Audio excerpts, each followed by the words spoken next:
Как вы видите возможность, чтобы уберечь нашу молодежь от этой пропаганды, которая идет из этих соцсетей, из этого интернета? Этот вопрос волнует сейчас практически всю молодежь. Не только Ингушетии, но и мира. Международный терроризм задурманивает головы миллионов людей по всему миру. Эта беда может прийти в любой дом. Тем не менее, исключить пользование компьютером и мобильниками тоже не выход. Интернет – часть нашей жизни. Многие уже не представляют свою жизнь вне всемирной паутины. О том, как не стать жертвами вербовщиков, со студентами ИНГУ сегодня говорят представители Миннации и Совбеза. Используйте этот же самый интернет не для того, чтобы оставить какие-либо комментарии под какой-то статьей.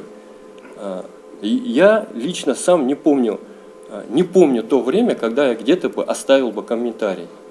Вот ты иногда читаешь новости, да, на ту или иную новость ты реагируешь по-разному, да, иногда эмоционально, но комментарии никогда не оставляю и свои эмоции оставляю при себе. Студентам еще раз напоминают, что необдуманный комментарий в интернете может стать поводом для разжигания межнациональной вражды. Такие встречи с молодежью проходят в нашей республике с завидной регулярностью и уже принесли свои плоды. Если в 2014 и 2015 годах число уехавших в Сирию составляло порядка 30 человек, то в прошлом году был зафиксирован только один случай. Сейчас молодые люди все чаще задумываются об опасности попасть под влияние террористов, как в интернете, так и на улице. Если мне и со стороны говорят те вещи, которые могут вызвать у меня сомнения, и я не понимаю, правильно это или нет, конечно, там можно как-то пойти, сделать вид, что это да, правильно, но я все равно как-то отгораживаюсь от всего этого. На сегодняшний день я придерживаюсь такой тактики. Может быть, это и неправильно, но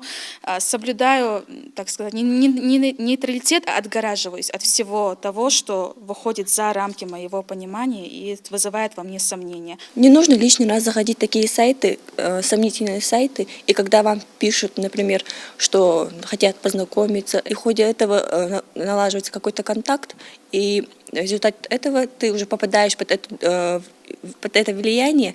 Даже те самые молодые люди, то есть, которые работают, у них налаживается карьера. Актер, такой пример есть одного актера, он тоже попал под ИГИЛ, и там его убили. Терроризм и экстремизм – две глобальные проблемы человечества. На Северном Кавказе этот вопрос особенно актуален. Различные экстремистские и террористические группировки используют молодежь, чтобы дестабилизировать обстановку в стране. С учетом появления новой угрозы для человечества, запрещенной в России террористической организации ИГИЛ, нужно создавать все условия, чтобы молодежь не попадала под влияние террористов и помогать тем, кто попал в эти сети, отмечают на встрече. Вы знаете, такие мероприятия, они, конечно, приносят пользу, так как у наших студентов накапливается вопрос. На эти вопросы надо отвечать. То есть давать им адекватные, обоснованные ответы на каждый вопрос.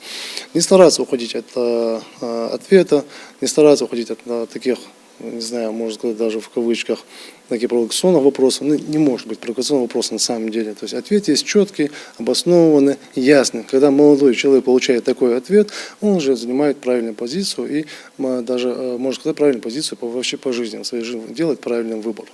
За 2017 год в Ингушетии было ликвидировано 13 активных членов незаконных бандформирований. Еще 36 боевиков задержаны, а также 2 склонены к явке с повинной. Также за 2016 год отмечено снижение числа посягательств на жизнь сотрудников правоохранительных органов. И не было допущено ни одного теракта на территории республики. Чтобы ликвидировать на корню экстремистские наклонности среди молодежи, региональный Миннац, начиная с 2011 года, проводит различные профилактические встречи и беседы со студентами и школьниками, вовлекая представителей духовенства, активистов и госслужащих. Таких встреч, считают организаторы, никогда не может быть много. Амина Бокова, Рамзан Зурабов, Новости 24.